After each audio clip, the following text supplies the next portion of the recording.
Di dunia, apapun yang kita inginkan itu harus melalui mujahadah, melalui ikhtiar. Bahkan ketika kita ingin menjadi orang yang sekedar tidur-tiduran pun, Allah Subhanahu wa Ta'ala mentakdirkan tidur pun lelah. Tidur aja capek, duduk capek. Ada orang yang duduknya capek akhirnya dia berdiri. Ya, ada orang yang capek berdiri akhirnya pengen duduk. Kapan duduknya capek pengen berdiri? Salah satu yang sering saya alamin itu kalau lagi naik pesawat. Apalagi pesawat penerbangan 9 jam, 10 jam itu pasti capek banget duduknya tuh. Sehingga kita menginginkan seandainya ada uang kita pengen duduk di kelas bisnis. Tapi karena nggak mampu membeli tiket yang 3 kali lipat lebih mahal di kelas bisnis, ya nggak apa-apa lah di kelas yang biasa ekonomi. Tapi ketika lelah 4 jam, 5 jam pesawat berjalan itu udah luar biasa lelahnya, akhirnya berdiri mondar-mandir di antara lorong pesawat. Artinya duduk aja capek. Nggak ngapa-ngapain, suruh duduk doang. Nggak seperti orang dulu yang berangkat haji atau umroh naik kapal, lewat darat, pas sampai di laut naik kapal dengan ontanya, dengan kudanya. Orang dulu mencari ilmu itu dengan mujahadah yang luar biasa. Dengan naik onta berminggu-minggu, ini naik pesawat cuman 9 jam, capek. Yang nggak ada guncangan, biasanya guncangannya cuman pas di awal sama pas mau landing doang. Di atas udah jarang ada guncangan karena dengan ketinggian tertentu dan pesawatnya besar. Tapi itu juga capek. Naik kereta coba, dari Jawa ke Bandung misalnya. Sebutlah dari Semarang, dari Malang, dari Surabaya naik kereta 10 jam. Itu aja capek. Nggak usah jauh-jauh, Bandung Jakarta aja 3 jam setengah. Itu pun capek. Atau kita naik mobil, nggak perlu nyetir, pakai online, duduk aja di belakang atau di sebelahnya si driver. Perjalanan setengah jam dari tempat kerja kita ke rumah atau dari rumah ke tempat kerja, ke kampus, ke sekolah gitu. Itu aja capek. Artinya dunia itu emang kayak gitu tabiatnya teman-teman. Tabiat dari dunia itu adalah lelah. Sehingga kalau ada orang yang menghindari capek dengan tidak ngapa-ngapain, itu hal yang agak klise dan naif. Bagaimana dia bisa menghindari lelah? Bagaimana dia bisa menghindari ta'ab? Bagaimana dia bisa menghindari bosan? Bagaimana dia bisa menghindari dalam keadaan susah payah? Sedangkan dia masih berada di sebuah tempat, bumi, dunia yang tabiatnya memang tempat bersusah payah dan lelah. Satu-satunya cara menghindari lelah yang tidak perlu lagi bersusah payah itu hanyalah masuk surga. Tetapi kan itu tidak terjadi sekarang. Kita harus meninggal dulu dan kita belum mau. Ada yang mau meninggal masuk surga sekarang? Kalau dijamin sih insya Allah ya. Masalahnya gak ada jaminan. Kalau para sahabat enak, mereka dapat jaminan. Surga Bilal, sebelum Bilal meninggal, Rasulullah udah bilang, bima sabaktani ilal jannah ya Bilal. Dengan apa kamu mendahului aku ke surga wahai Bilal? Dengan wudu dan sholat syukur wudu. Begitu juga nanti ada sahabat lain yang dijamin masuk surga bighairi hisab wala azab.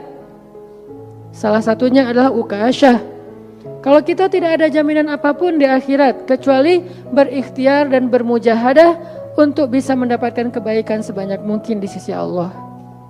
Sehingga alangkah naifnya seseorang yang menghindar dari ta'ab wal ham wal gham. Dia berusaha menghindar dari lelah, menghindar dari susah payahnya kehidupan, menghindar dari beban-beban hidup.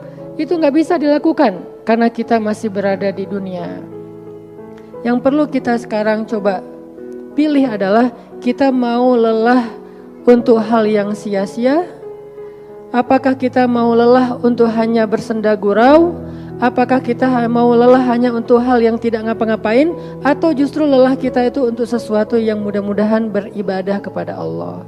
Makanya disebut dengan lelahnya menjadi lillah. Karena dua-duanya lelah. Ada orang yang pergi ke masjid lelah, capek pergi ke masjid. Tapi ada juga orang yang berbuat dosa, itu juga lelah. Memangnya kalau kita beribadah lelah terus berbuat dosa gak lelah?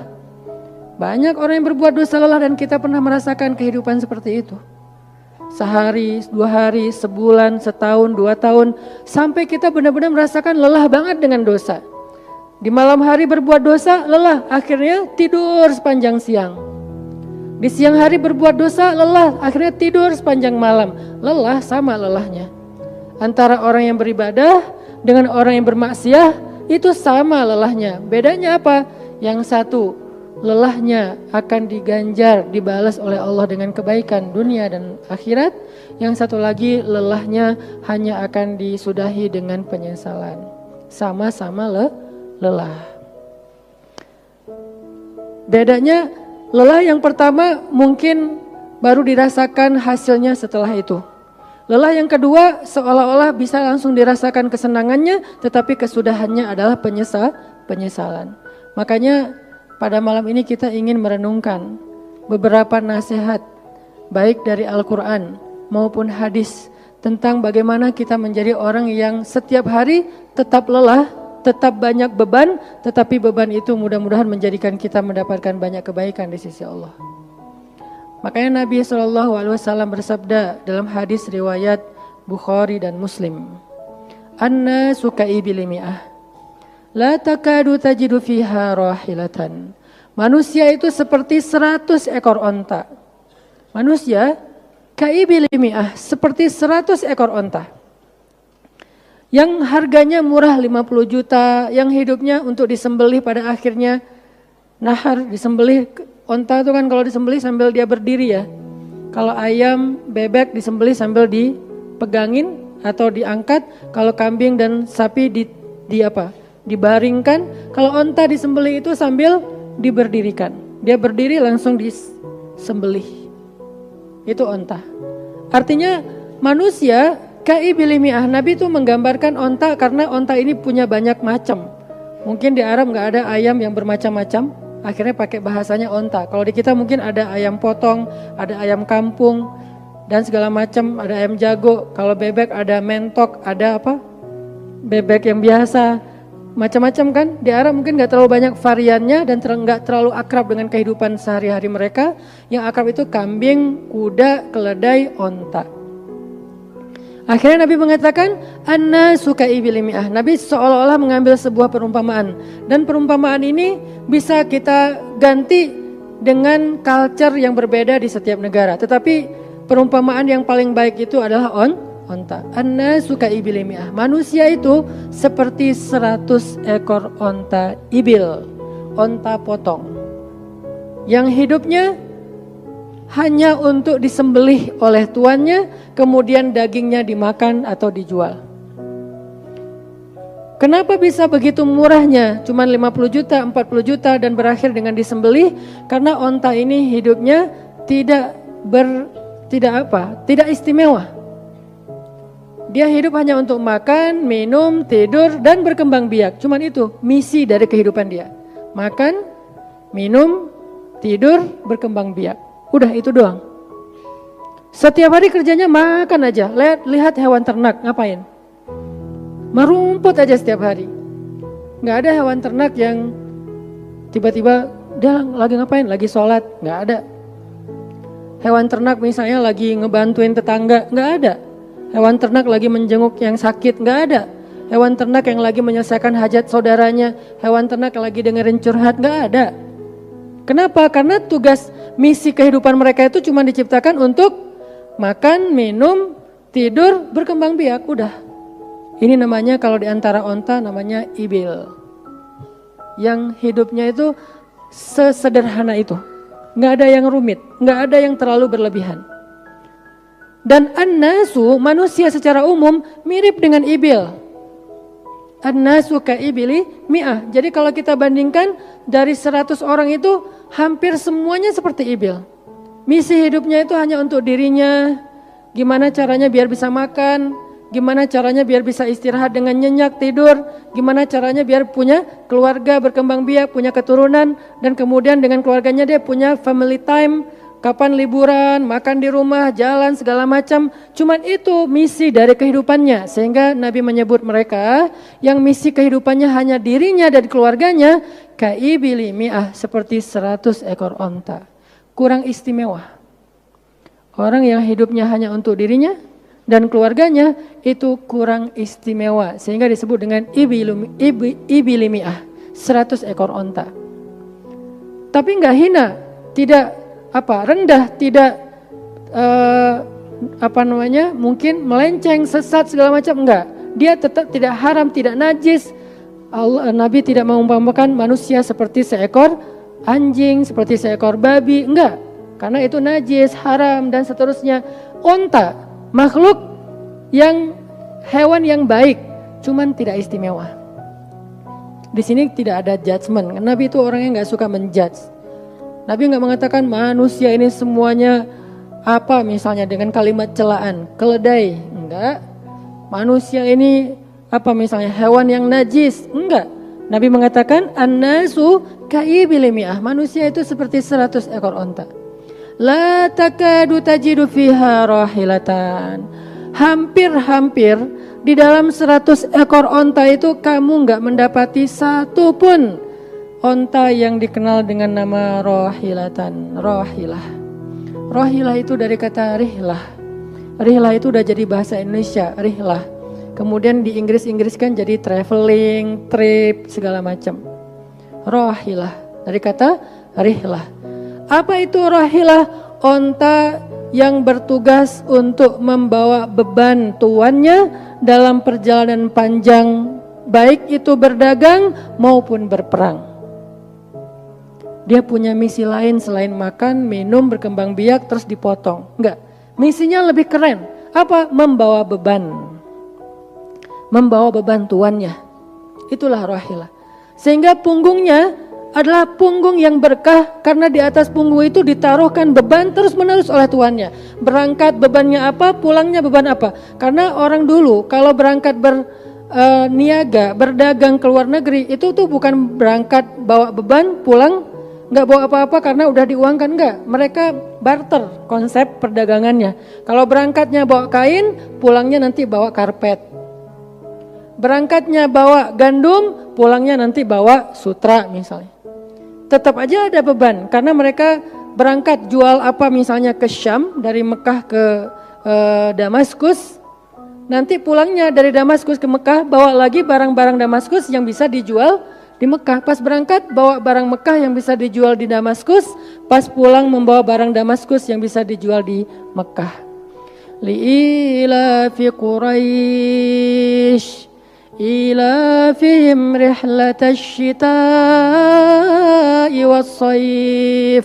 Rihlah syita'i was-sayf. Mereka melakukan rihlah pada musim dingin dan musim panas. Itulah ilafu Quraisy, kebiasaan orang-orang Quraisy.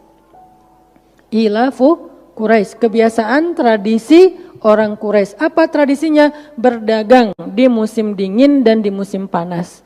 Barang dagangannya beda-beda. Kalau musim dingin yang dibawa itu bahan-bahan jaket. Bahan-bahan untuk menghangatkan tubuh.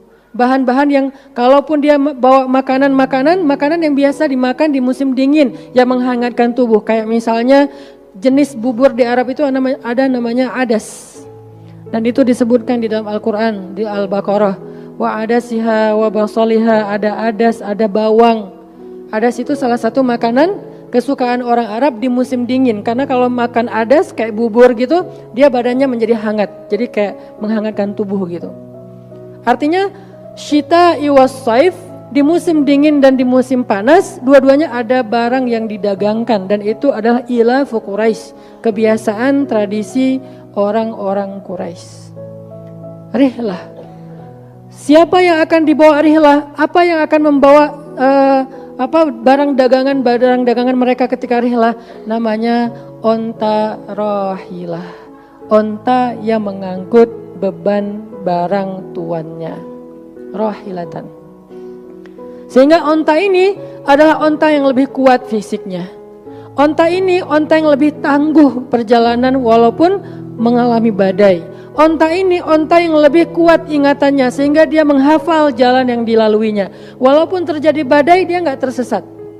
Jarang onta rahilah tersesat. Biasanya yang tersesat itu ibil. Ibil kalau ditaruh di tengah padang pasir, terjadi badai, terus bekas jalannya ketutup dengan pasir, dia bingung. Itu ibil. Sehingga kalau kita baca cerita-cerita tentang orang yang tersesat di padang pasir, rata-rata istilahnya kalau nggak jamal ya ibil. Kalaupun ada onta rahilah yang tersesat, berarti badainya parah banget. Kalau ada hadis onta rahilah tersesat, berarti badainya parah banget. Artinya rahilah ini ingatannya kuat. Dia kalau lewat satu jalan, setahun kemudian lewat lagi dia masih hafal. Itu rahilatan. Dalam teknologi sekarang kita nyebutnya dengan map. Ada banyak platform aplikasi map digital yang membuat kita bisa menghafal jalan.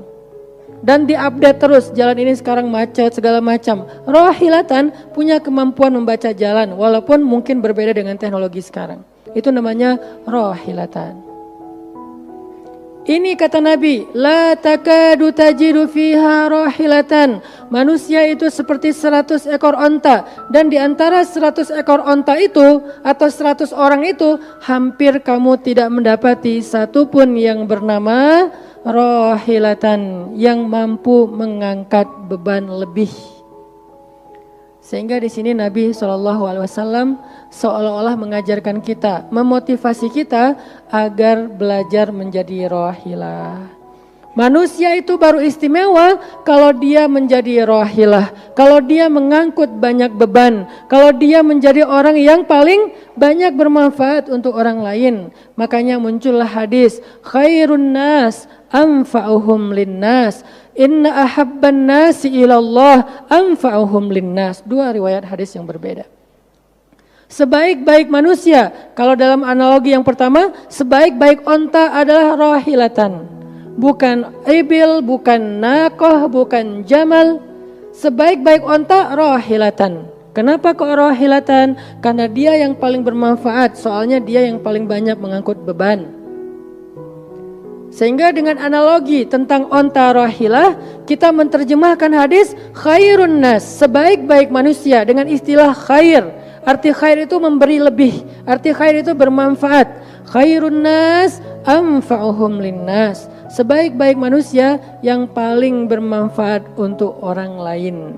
Dalam riwayat yang lain, inna ahabban nasi ilallah, sesungguhnya orang yang paling dicintai Allah di antara manusia, anfa'uhum linnas, yang paling bermanfaat untuk orang lain. Itu yang paling dicintai Allah di antara manusia. Muncul lagi hadis yang mirip, inna ahabbal a'mali ilallah sururun tudkhiluhu ala qalbi muslim. Sesungguhnya perbuatan, amal soleh, aktivitas, pekerjaan yang paling disukai Allah di antara yang kita lakukan dalam kehidupan sehari-hari adalah membahagiakan hati orang lain. Ini semuanya hadis-hadis yang memiliki makna yang sama, yaitu menjadi pengangkut beban. Lelah Ustadz, lelah. Enggak ngangkut beban, lelah juga. Ngangkut beban, lelah juga. Cuman bedanya, orang yang lelah tanpa mengangkut beban, hidupnya penuh dengan keluh kesah, tidak ada yang menghargai, tidak dimuliakan, akhirnya dia ngeluh. Ada kan banyak orang yang ngeluh karena merasa dirinya gak dihargai orang lain? Tetap aja ngeluh. Ada juga yang ngeluh karena terlalu banyak beban. Padahal dua-duanya sama-sama ngeluh, kenapa gak memilih yang lebih baik? Memangnya kalau kita gak ngangkut beban, kita gak akan berkeluh kesah? Ngeluh. Ngeluhnya mungkin bukan capek, ngeluhnya gak ada yang hargai. Dan itu udah sunnatullah, kalau kita pengen dihargai, pengen dimuliakan, kita harus menjadi orang yang paling rahilah, yang paling banyak ngangkut beban. Gak bisa kita jadi ibil tapi pengen diperlakukan seperti rahilah, itu gak bisa. Kita tuh ibil, hidupnya untuk diri sendiri, gak bantu siapa-siapa, gak peduli dengan siapa-siapa. Harta kita gak bermanfaat untuk orang lain, pikiran kita gak bermanfaat untuk orang lain, lisan kita tidak bermanfaat untuk orang lain, wawasan kita tidak bermanfaat untuk orang lain. Apalagi tenaga kita gak bermanfaat untuk orang lain, skill kita gak bermanfaat untuk orang lain. Semua tentang diri kita hampir tidak bermanfaat untuk orang lain. Lalu kita ingin dihargai seperti orang yang paling bermanfaat. Ini naif, klise, gak ada seperti ini, bukan sunnatullahnya. Karena seseorang itu diberi balasan sesuai dengan mujahadah. Al-jaza ala qadril masyaqqah, balasan tergantung susah payahnya dalam berikhtiar.